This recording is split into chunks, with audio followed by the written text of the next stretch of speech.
YouTube వ్యూయర్స్ను మా ఆధ్యాత్మిక channel సాదరంగా ఆహ్వానిస్తోంది. వీక్షకులందరకు నమస్సుమాంజలులు. ప్రస్తుత భాగంలో శ్రీ ఆది శంకరాచార్య విరచిత శివానందలహరి శ్లోక సంపుటిలోని 36, 38, 39 శ్లోకాల్లోని వివరాలను వింటారు. భక్తో భక్తి గుణావృతే ముదామృతాపూర్ణే ప్రసన్నే మనః కుంభే సాంబతవాంఘ్రిపల్లవయుగం సంస్థాప్య సంవిత్ఫలం సత్వం మంత్రం ఉదీరయన్ నిజ శరీరాగారశుద్ధిం వహన్ పుణ్యాహం ప్రకటీకరోమి రుచిరం కళ్యాణం ఆపాదయన్. ఓ సాంబా, భక్తుడనేన నేను నా దేహమనుడు గేహమును పరిశుద్ధము గావించుకొనిన వాడినై మనోహరముగా కళ్యాణముగా వింపబోని అందలకుగాను భక్తి అనే తంతువును జుట్టి సంతోషమనుడు నుదకముతో నింపబడినది స్వచ్ఛమైనది అగు నా మనస్సనుడి కలశమునందు నీ యొక్క పాదపల్లవ ద్వయమును ఉంచి జ్ఞానమనుడి నారికేళ ఫలమును చేర్చి కలశస్థాపన చేసి సత్వగుణ ప్రధానమైన మంత్రపూర్వక పుణ్యాహవచనము భక్తితో నాచరించెదను. నీ పాదద్వయమును ఎల్లవేళలా మనసారా స్మరింతును అంటున్నారు శంకరాచార్యుల వారు. మాలిన్యాలను తొలగించుకుని ప్రక్రియనే పుణ్యాహవాచనం అంటారు. ముఖ్యంగా అశుచిని తొలగించుకోవడానికి, గృహమును ప్రదేశమును పవిత్రము చేయడానికి పుణ్యాహవాచనం జరపబడుతుంది. వ్రతోద్యాపనాదులకు ప్రారంభ సమయమున పుణ్యాహవాచనం చేస్తారు. శాంతి, పుష్టి, పుణ్యము, భద్రము, స్వస్తి, వృద్ధి, బుద్ధి, క్షేమము, దీర్ఘాయువు, పవిత్రత, శుద్ధత మొదలగు ప్రయోజనములు కలగవలనని పుణ్యాహవాచనంలో ప్రార్థించడం జరుగుతుంది. పుణ్యాహవాచన క్రియను ఏ విధంగా ఆచరించవచ్చో తెలియజేస్తూ శరీరమును గృహముగాను, పుణ్యాహవాచన క్రతువులో ప్రధానమైన కలశాన్ని హృదయంతోనూ పోల్చారు. భక్తుడైన వాడు తన హృదయమును పవిత్రముగా ఉంచుకునే క్రమంలో ముందుగా తన శరీరాన్నే గృహంగా మలుచుకోవాలి. ఇంటికి పరిశుద్ధతను చేకూర్చేది పుణ్యాహవాచనం. అందునిమిత్తమై హృదయాన్నే కలశపాత్రగా చేసుకోవాలి. ఈ కలశం భక్తి అనే దారాలతో చుట్టబడి ఉండాలి. కలశాన్ని సంతోషమనే ఉదకంతో నింపాలి. అటువంటి హృదయ కలశంలో పరమశివుని పవిత్ర పాదాలే చిగుళ్లతో కూడిన మామిడాకులు. ఆ కలశం పైన జ్ఞానమనే టెంకాయను ఉంచాలి. శివస్మరణం అనే మంత్రాలు మారుమ్రోగాలి. శ్రోత్రములతో మంగళవాక్యాలను వినడం, బ్రహ్మవర్చస్సుకై ఉదకములు తన్ను తడుపుతున్నట్లుగా భావన చెందడం వల్ల మనస్సు చెదరక స్థిరత్వం కలిగి ఏకాగ్రత చెందుతుంది. అప్పుడు హృదయానికి కావలసిన పవిత్రత, పరిశుద్ధత, పాత్రత చేకూరుతుంది. ఆ విధమైన భావనతో శివనామం అనే మంత్రోచ్చారణతో హృదయంలోని మాలిన్యాలు తొలగిపోతాయి. మనస్సు ప్రశాంతత చెందుతుంది. దృష్టి సర్వేశ్వరునిపై నిలుస్తుంది. పాపములు శమించవలనని, మరణరాహిత్యం పొందవలనని కోరిక కలుగుతుంది. ఆ విధంగా ఆచరించిన కార్యక్రమంలో సర్వము మంగళప్రదమవుతుంది. పరమశివుడు ప్రీతిని పొందుతాడు అంటున్నారు శంకరులు. ప్రాక్ పుణ్యాచల మార్గదర్శిత సుధామూర్తి ప్రసన్న శివ సోమసద్గణ సేవితో మృగధర పూర్ణస్తమో మోచక చేత పుష్కరలక్షితో భవతి చేదానందపాథో నిధి ప్రాగల్భ్యేన విజృంభతే సుమనసాం వృత్తిస్తదా జాయతే. జనులు పూర్వజన్మలందు సంపాదించుకున్న ఉదయపర్వత సదృశమైన పుణ్యం మీదుగా తన అమృత శరీరమును భక్తలోకములకు గనపరిచిన ప్రసన్నుడు, స్వచ్ఛమైనవాడు, ఆనందస్వరూపుడు, సజ్జన బృందంచే పూజింపబడువాడు, మృగమును దాల్చినవాడు, అంతటను నిండినవాడు, అజ్ఞానతిమిరమును పోగొట్టువాడు ఒక సోమేశ్వరుడు చంద్రుని వలె హృదయాకాశమునందు పరమ ప్రబోధముతో తోచునేని ఆనంద సముద్రం ఉప్పొంగుతుంది. అప్పుడు శుద్ధ మనస్కులకు వివిధల చిత్తములు రంజిల్లుతాయి. పాలసంద్రపుటలలు పట్టె మంచముగా పున్నమీ వెన్నెలలు పూల పానుపుగా అంటూ పాలసముద్రంలో ఉద్భవించిన చంద్రుడు ఎంత ఆహ్లాదాన్ని కలుగజేస్తాడో చెప్పారు పింగళి. శివునికి సంబంధించిన కొన్ని విషయాలు చంద్రునికి కూడా పోల్చి చెప్పవచ్చంటూ ఈ శ్లోకంలో చంద్రుని పరమేశ్వరునితో పోలుస్తున్నారు శంకరాచార్యుల వారు. శివుడు భక్తుల పూర్వజన్మల పుణ్యము అనే పర్వత మార్గమును చూడబడుతున్నాడు.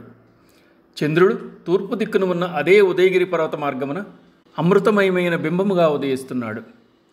అమృత శరీరం పరమశివునిది, అమృత బింబం చంద్రునిది. ఇద్దరూ ప్రసన్నమైన వారే, స్వచ్ఛమైన రూపురేఖలు గలవారే. శివుడు ఆనంద స్వరూపుడైతే మనసుకు ఆహ్లాదాన్ని కలుగజేస్తున్నవాడు చంద్రుడు. సజ్జన బృందముచే శివుడు పూజింపబడుతున్నాడు. నక్షత్ర బృందంచే పరివేష్టితుడై చంద్రుడున్నాడు.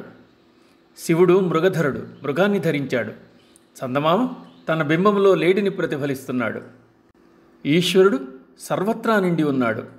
అజ్ఞానమును పారద్రోలి లోకములను జ్ఞానమనే వెలుగును నింపుతున్నాడు. షోడశ కళా పరిపూర్ణుడైన చంద్రుడు పూర్ణమైన కళలతో లోకములో వెలుక్కిరణాలను విరజిమ్ముతున్నాడు. వినీలాకాశంలో సుధాకరుడు పరిభ్రమిస్తున్నాడు. శివుడు హృదయాకాశంలో ప్రకాశిస్తున్నాడు. పున్నమి చంద్రుని రాకతో సముద్రం ఉరకలేస్తుంది. సోమేశ్వరుని చూచి ఆనంద సముద్రం ఉప్పొంగుతుంది. అందు ఓలలాడాలనే భావం కదలాడుతుంది.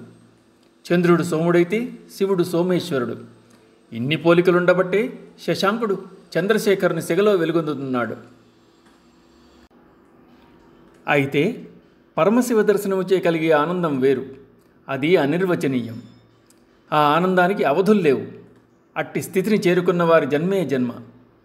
ఆ ఆనందాన్ని చేజిక్కించుకోవాలంటే మనస్సు సంస్కరింపబడాలి. వేదశాస్త్ర పఠనాదుల వల్లనే అది సాధ్యం. అది ఎన్నో జన్మల సుకృతం.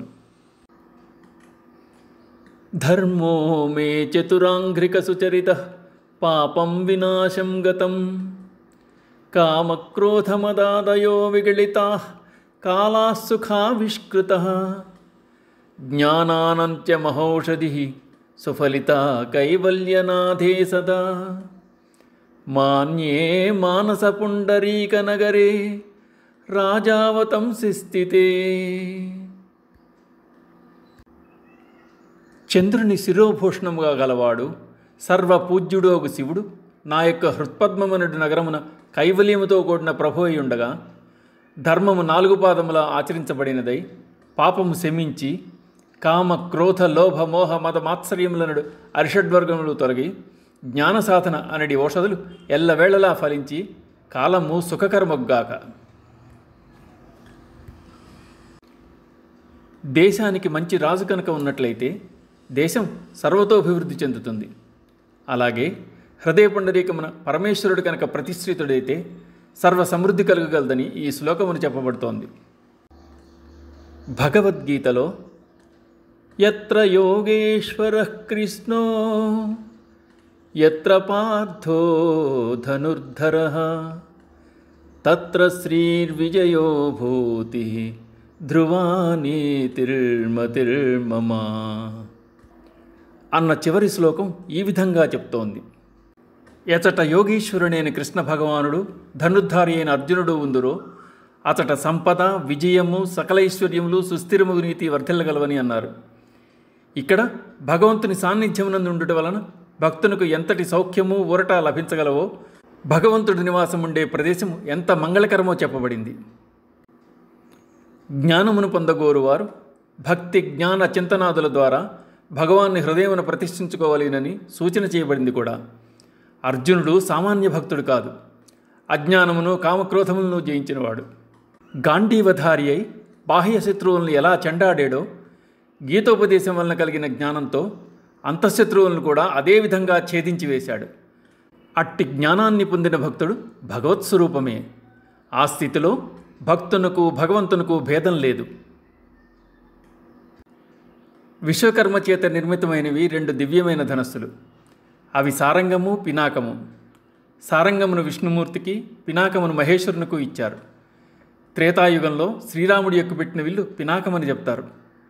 అయితే ద్వాపరంలో, కిరాతపురంలో శివుడు అర్జున్ని పరీక్షింపదలిచి మారువేషంలో ఎరుకగా, పార్వతీదేవి ఎరుకతగా మారి దర్శనమిచ్చారు. నెలవంక నెమలి ఈకగా, త్రినేత్రుని 3వ కన్ను బొట్టుగా, శివుడు ధరించిన త్రిశూలం కూడా పినాకంగా మారిపోయిందని, అర్జునుడు చేత పినాకమును ధరించిన శివుని దర్శించాడని చెప్తారు. ద్వాపరంలో ధనుర్ధారి అయిన అర్జునుడు, రథసారథి అయిన కృష్ణ పరమాత్మ కలిసి ఉన్న రూపమే పినాకపాణి అయిన శివునిగా ఊహించుకుంటే ఆ ఊహే అద్భుతం.